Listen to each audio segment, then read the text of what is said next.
Bonjour à tous, je m'appelle Alexandra Simon Calerma et je suis étudiante en langues étrangères à l'Université de Pamplona. Et je suis étudiante, je suis en sixième semestre. Et aujourd'hui, je vais vous parler de comment calmer le stress des examens. J'ai pris quelques informations sur Internet et commentaires des professionnels et bien sûr des étudiantes. Cette thématique aborde le sujet d'avoir la capacité d'apprivoiser le stress aux examens. Et premièrement, je vais donner une introduction. Après, je vais aborder l'opinion des étudiants et un médecin. Et ensuite, je vais donner des aspects positifs, également des aspects négatifs. Et aussi, j'ajouterai mon point de vue et finalement, je donnerai mon conclusion. Bon, le stress est un sentiment très personnel. La vie trépidante d'aujourd'hui, avec ses différentes obligations familiales et professionnelles, financières, entre autres, qui génèrent stress. À travers de quelques documents sur Internet, on peut lire qu'au début des examens, quelques étudiants ont confié qu'ils pensent en se couchant, en se réveillant, et en plus que certains d'entre eux ont du mal à dormir. Mais tout d'abord, ils se sentent culpabilisés de prendre des temps libres. D'autre part, un médecin dit qu'au bout d'un certain temps, le cerveau n'a plus la capacité d'assimiler. Et pour cette raison, il vaut donc mieux prendre des repas et s'échanger les idées. De même, il dit que le stress n'est pas un ennemi, mais il ne faut pas que le stress soit trop fort. Finalement, les médecins considèrent qu'il y a certaines techniques de relaxation et de respiration qui peuvent aider à réduire le stress. Et lors des phases d'alerte et de résistance, le stress peut aider à avoir de bons réflexes face à une situation déstabilisante.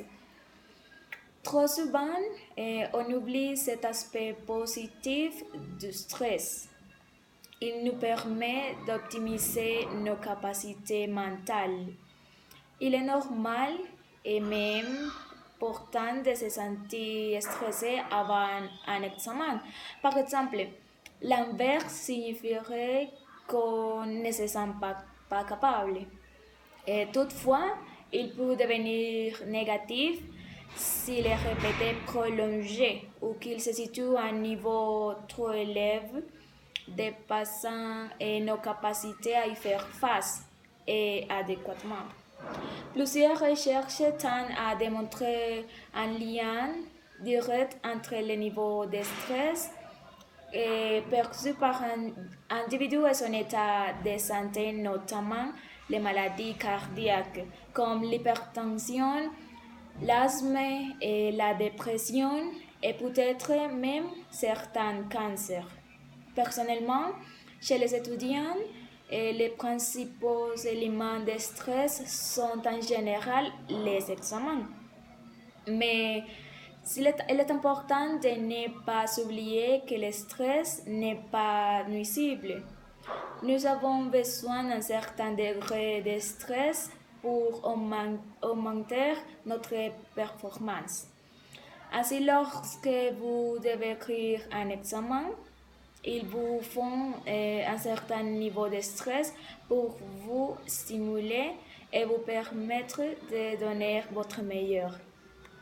En conclusion, le stress est défini comme un ensemble de stimuli tant agréables que désagréables auxquels les étudiants sont soumis et surtout à la veille des examens.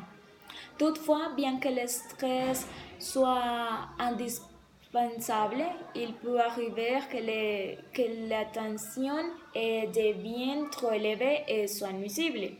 C'est alors que le stress nous paralyse par conséquence. Il faut apprendre à l'apprivoiser. Et différentes techniques de relaxation et de respiration ont été mises au point.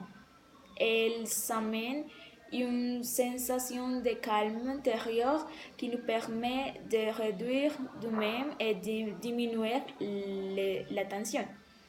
Aussi, elle soulage les tensions reliées ou tout de diminuer la fatigue physique et mentale.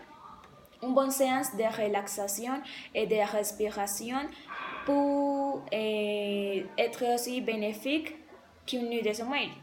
Il existe d'autres méthodes de relaxation comme écouter de la musique classique et des bruits de la nature. Et les techniques de relaxation et de respiration ne sont pas les seules façons de se détendre. On peut aussi choisir prendre un bain ou de visiter un sauna ou encore de regarder un film divertissant. Finalement, je vais poser une question. Comment maîtriser le stress pour en conserver les avantages sans en subir les inconvénients? Merci beaucoup pour votre attention.